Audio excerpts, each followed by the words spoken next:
Wale watu ambao mnahangaika, nataka nikwambie kitu kimoja. Maisha ya mtu kuwa mazuri ni dakika moja, na maisha ya mtu pia kuharibika ni kwa sekunde moja. Unaweza kuwa wewe ni tajiri ambaye uko na mapesa, uko na wingi wa kila kitu ambacho unakihitaji, lakini ikiwa hauna hekima ya kiungu, maisha yako yanaweza kuharibiwa na kitu kidogo sana ambacho ungekisolve kwa kukaa chini ukakifikiria. Lakini ukikosa hekima, unakuanga mwepesi wa kulipokelea njambo jinsi ambavyo umelifikiria. Ndio maana umeona wale wengi ambao wamefanikiwa, so wale watu wenye sipindi haraka nyingi sana. Lakini ikiwa una haraka ya kufikiria kitu mara mbili, utafanikiwa haraka. Bwana Yesu asifiwe. Ningependa kukuambia hivi. Ayubu alikuwa mtu ambaye alikuwa tajiri kwa muda mrefu, lakini nafasi ilipoachiliwa dogo ya kumjaribu, ilibadilika kuwa nafasi ya kilio chake. Isingelikuwa ni vile ambavyo alikuwa ameamini Mungu, maisha yake yangepotoka kabisa, wala angekuwepo hata katika maandiko leo. Bwana Yesu asifiwe. Kwa kuwa mara nyingine hata Mungu anapokubariki na anakupa kitu unachokihitaji, anakuanga na muda wa kutaka kukutazama. Ni vile Mungu ulimpa huyu mtu utulivu wa kutulia kanisani, na Shetani anapoenda kukustaki, uanga Mungu anamwambia huyu ni mimi, nilijua moyo wake, ndio maana kwa hivyo. Lakini Shetani anaweza akavishania kuyajaribu maisha yako, na anapovishania kukujaribu, sio ya kwamba anakutakia urudi vizuri, anakutakia akumalize kabisa. Ndio maana mara nyingine unaona yule mtu ambaye amefanikiwa anaweza kutokewa na hasira kidogo.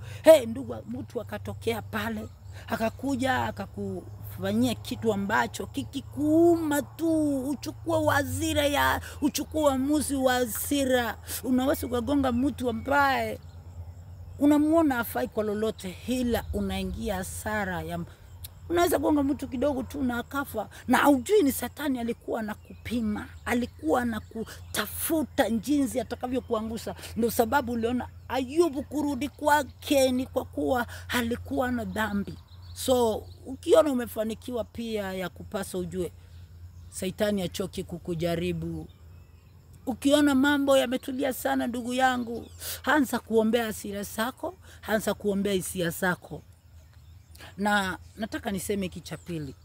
Unaweza ukahangaika sana katika maisha kutafuta furaha ya moyo wako, kutafuta mafanikio kama wale wengine, lakini nataka nikuambie hivi ndugu yangu, unapoona baraka zako zinachelewa, sio kuchelewa, siko katika maandalizi. Bwana Yesu asifiwe. Maana maandalizi ni muhimu, lazima Mungu aingie katika moyo wako. Ya kwanza anakufundisha kinachoweza kutokana na hasira, ikiwa wewe ni mwanadamu wa kawaida. Kinachoweza kutokana na kiburi anakufundisha, kinachoweza kutokana na tamaa anakufundisha, ili atakapokupa kupea uwezo usitumie hasira, kwa kuwa uko na uwezo wa kubambania matokeo ya baadaye. Usitumie kiburi kwa kuwa umedharauliwa. Maana mara nyingine Shetani, hata mara nyingine, kwa kuwa unajua sisi ni watu wa kawaida tu, hili nyuki waondoke ule asali, lazima utumie force. So Shetani anaweza kukujaribu kwa kukupelekea malaya ukakatana na wao, kukupeleka kwa pombe ukakatana nayo, lakini akatumia mtu tu kwa njia kidogo, anakuchokoza, unakuta umeanguka. So ukitumia ukigonga mtu tu kidogo, unakuta kesi imekuangaisha miaka mingi. Kuna mtu mmoja alikuwa ni tajiri na Mungu alikuwa amemfanikisha, alikuwa na pesa ya kiasi, lakini wakati mmoja, unajua, alikuwa mtu mbaya anaishi mjini. Sasa alipokuwa akirudi nyumbani, alikutana na mtu mmoja ambaye alikuanga ni girlfriend wake. So alipowasalimia, yule mama alimdharau kwa kuwa hakutegemea atakuja kuolewa na mwingine. Bwana Yesu asifiwe. Praise the name of the Lord. So alipodharauliwa, mbona huyu mwanamke ananidharau? Huyu mwanamke anadharau nani? Ana nguvu ya kunipiga. Akakuta mara moja amegonga mwanamke, kugonga mwanamke na akainuka, wakavutana. Baadaye ikawa kesi ambayo ilikaa kwa miaka mpaka siku ndugu alifirishika. Kitu ambacho angedharauliwa nasema mimi ndo nimemsalimia, akaenda zake. So kitu kidogo kinaweza kutokea na kikafanya maisha yako yakafeli. Sio ya kwamba ni mambo makubwa sana yanaweza kuharibu maisha ya mtu. So ili Mungu akupe chochote unachokihitaji, lazima akufundishe kinachoweza kutokana na maulevi. Unakaa na walevi, unaelewa. Unakaa na wauaji, unajua. Unakaa na malaya, unajua. Ili baadaye akikupa ujue umalaya huu unaleta kasoro haka katika maisha. Hey, umaskini huu unatokea kwa njia kama hii, unafilishika. Uwe mtu ambaye ako defensive. So unapoona umechelewa sana kupata mafanikio, Mungu anakujengea ukuta. Hakutengenezi uwe mtu wa kurudi nyuma tena, anakutengeneza uwe mtu wa kuendelea. Bwana Yesu asifiwe. Praise the name of the Lord. So ili kuendelea katika maisha, kuna vitu lazima ujifundishe ndugu yangu. Jifundishe kubambana na hasira zako. Jifundishe kuwa kunyenyekea. So unaweza ukafundishwa, Mungu akakutengenesha, akakuandaa kwa miaka 15. Bado saa hiyo uko na miaka 20. 21, 22, 23, 24, 25. Miaka 30. Unakuta kwa kuwa amekupitisha katika kila biashara. Unajua nikipata 30,000 unaweza.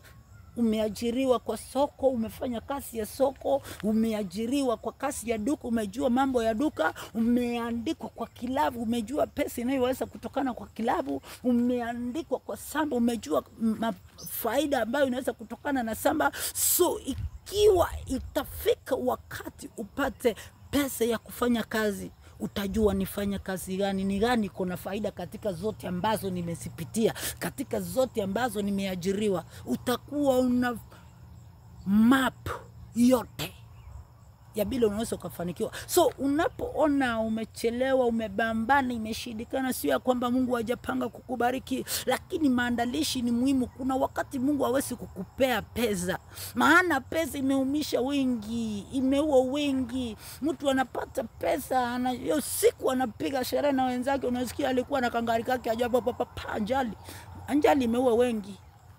Pesa imetoa wa nyingi. Usije ukafikiria Mungu usieti hawapei wengine. Kwa nini? Mungu unapoona pei kila mtu pesa, sio ya kwamba atamani ya kupe mbali, anaona moyo wako. Hauwezi ukakontrol pesa. Pesa ndizo za kukontrol moyo wako. Na unajua pesa ikikontrol, utakuwa unalala Amerika, unaamka kufanya kazi Kenya. Hata hauwezi jua gharama. So Mungu anataka kuandae uwe na upole, maana Mungu ni mpole. Ingelikuwa Mungu ni wa vita, makosa tunayomkosea kila siku, angekuwa amesaa kata maisha na akasema maisha na yakata yaendelee. Lakini Mungu anakuangalia pamoja na madhaifu yako. Anajua uko katika maandalizi, iko siku utajua hili ni mbaya. Ndio maana unaona inafikanga mahali mtu anafeli kabisa, Mungu hawezi kumtumia. Lakini huyo mtu pia pamoja na kufeli kwake ni mfano mbele ya macho ya watu. Mimi siwezi kutaka kuwa kama fulani. Hiyo maisha ya kukaa ukikunywa pombe tu. Maisha ya kukaa ukikunywa pombe tu na kwa kuwa ako na maisha mabaya. Jifundishe katika yale unayoyaona. Ndio maana Yesu alisema ifanyike duniani kama ilivyo na huku mbinguni. Kwa kuwa sio ya kwamba Mungu hakujua.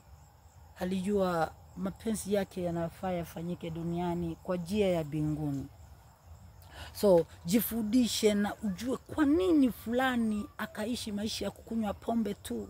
Labda ni mambo yalienda hivi na hivi, lakini ujue vitu mingi vinavyofanya watu kufeli.